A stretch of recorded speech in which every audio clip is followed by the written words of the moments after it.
Because who says you can't eat good in an RV? I didn't say healthy, I said good. There's a difference.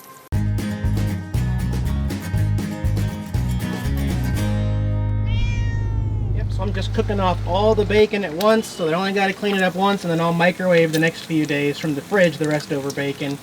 And getting ready to do my scrambled eggs too. That's right, eggs and bacon grease. Can't go wrong. I mean, I guess you could, but I'm not going wrong. I don't know that it can be done any better than this for breakfast.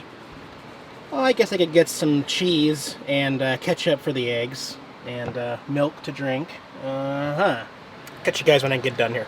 Let's see, as we get ready to start the day, before we forget, don't forget, there's still time to order your I Love Hookups, RV Hookups t-shirt merchandise available exclusively here on the Nomadic Fanatic channel. There is a bonfire link in the video description of this video for a limited time. Get your merchandise and help support the channel, and thank you so much, guys. While it was raining last night, I actually did some projects. I expressed to you guys that I was having an outlet problem. Well, I solved that problem. So you may find this interesting, but as I talked about, this outlet stopped working and the outlet over by the microwave stopped working. That is a GFCI outlet. So this circuit had stopped working. Also, the outlet that controls the fridge behind there when I'm plugged into power or on the generator. Very, very strange. But I decided to start with this one, and I'm glad I did, although it was not actually the problem. But this is the outlet that came from the factory. You can see it is not a GFCI outlet. And the way the wires go in, they just push them in. I don't know if you can see the metal spikes in there. But they just push the white and the black and the ground in there until the metal spikes hit it. And yeah, I know it's dirty. I don't know what all this stuff is in there. But I thought that was going to be the problem. I installed a new outlet here. Did some research to find out that not every outlet has to be a GFCI on that circuit.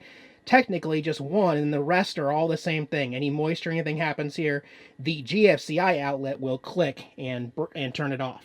Like I said, that wasn't the problem, but I did replace the old GFCI. I have no idea why it failed. All the wires were okay. There was no problems. But I replaced it with the same exact one in there, and now we are working again.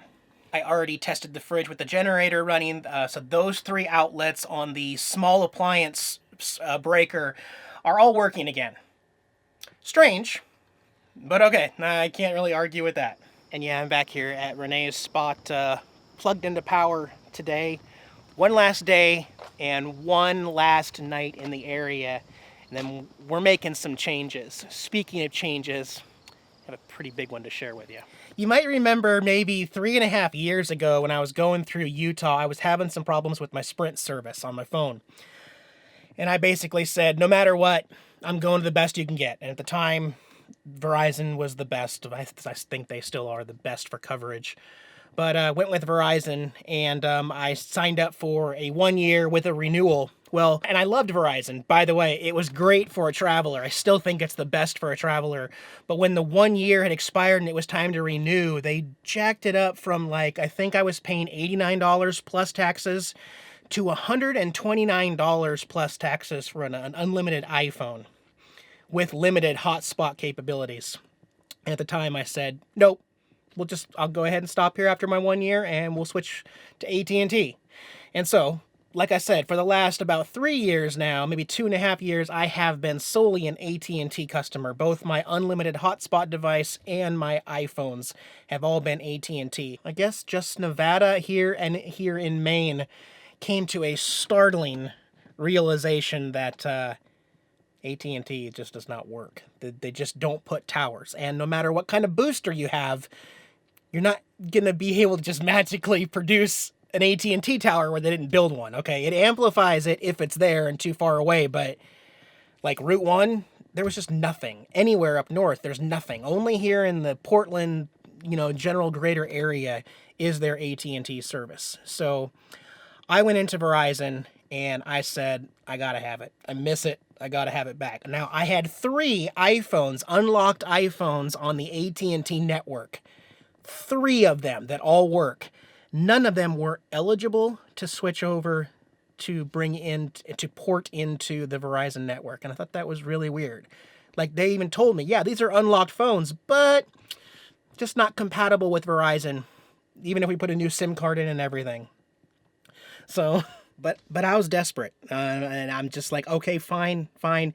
Give me your cheapest iPhone that I can possibly buy right now just to get by. And that happened to be the iPhone SE, the really blocky looking. It's tiny, it's smaller. I will upgrade later to something better, more newer, but this is gonna get me by.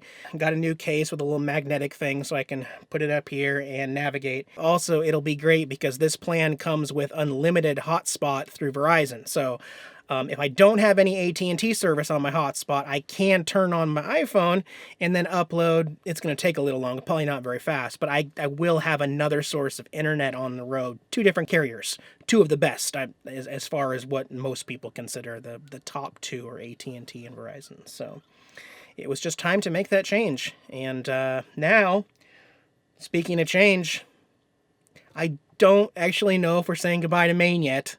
I know we're saying goodbye to this area of Maine, and we won't be back this year. Just letting you know. So we'll see. Oh, real quick before we move on, I almost forgot. I promised my friend Monique that I would share her 2 pet resources for those people that might be interested. Losing a pet can be really stressful and really scary and sad. The first one is a website, helpinglostpets.com. Is an international one where it's a database for missing, lost, stolen, all sorts of pets.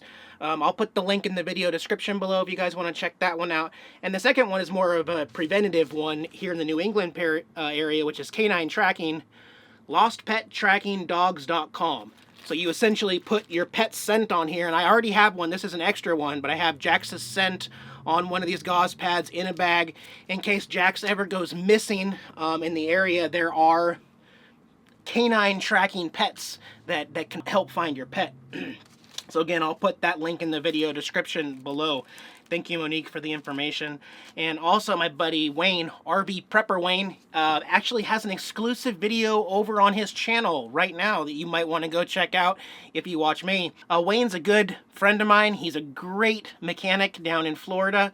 And he's been trying to reach the 10,000 mark on YouTube for quite a while now. So if you guys want to pop up over onto his channel, there'll be a link somewhere up here. Or at the end of my video, I will put another link to that video. It's a little interview video he put together, one we did virtually. So you might be able to learn some stuff about me you didn't know from his interview. So definitely check that out. And if you don't mind giving him a thumbs up, subscribe, see some of the stuff he does working on RVs and helping the RV community out there. Yeah. I do have to say I absolutely love the weather here in Maine in the summertime, and this summer has been a huge milestone for me, with help from people like Renee and Monique giving me a little home-based centralized spot here to regroup and plug in a few times and charge, and giving me tips and stuff. But as I pointed out, this is the very first summer in 37 years that I have spent away from home, the Northwest Washington State. The very first summer that I've spent completely away. Sometimes I've started a couple weeks in the summer and then gone, or come back at the tail end of summer or something, but no. After Lincoln Highway, we Jax and I remained out here on the East Coast the entire summer, and had it not been for meeting really good friends and just the friendliness of Mainers out here, maniacs, I don't think it would have worked, and I don't think I would have had such a great time. Also, with the brake work at Greeley is getting done, having this spot, just everything just worked out so great in Maine, and I didn't expect that to happen so much. But I've been charging batteries and bulk stuff while I'm plugged in just to kind of get caught up, because tomorrow morning, like I said, I am leaving the area. I'm going to do a little bit more prep work. I got another package of chicken breasts. So I'm going to cook those up in the oven and cook up some mashed potatoes and rice and do some portion control food stuff stored in the fridge before I leave. And then from here, don't worry, guys. I'm still going to hang around. I know some of the tribe members from the Northwest are heading this way. So see what happens. Go cook some chicken up. So this is the way I prepare my chicken. I preheat the oven to 400 here, and I'm getting ready to season them, but I just put the foil around the pan and bake them this way because it's easier cleanup. I can just take this out at the end, throw it in the garbage. And yeah, it's a much smaller pan. That's because I have a much smaller oven here, guys. This is not a standard household oven in an RV, so I can't have a bigger pan than this and cook more at a time. It just doesn't come out even if you try to put them on layers inside these propane ovens. So do one batch, and then I will do the rest of the chicken, and then I don't have to cook in the oven any chicken for about another week for these meals. So I season them with a little bit of salt, and I like the roasted garlic and herb chicken seasoning here from Weber.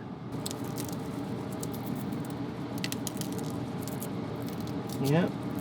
Then I'll bake this at 400 degrees for about 20-25 minutes and just check with my temperature gauge. Make sure we get those up to 165 degrees at least, and then we'll start with the second batch. Alright, so the chicken's done. I'm going to pull this out and get the next batch ready to go. And while I do that, I'm going to start cooking up rice and mashed potatoes. It does get warm when you're cooking with the oven and the stove in an RV, so I got the AC on now. You're gonna hurt a bit. Next generation Star Trek. I've heard that before. Easy, slightly healthy meals. The rice is probably better than the mashed potatoes, but you know. I switched up from the bottles of Gatorade. Went with the powder that makes 6 gallons of the blue Gatorade. And so now I'm putting those in half of my water containers in the fridge instead.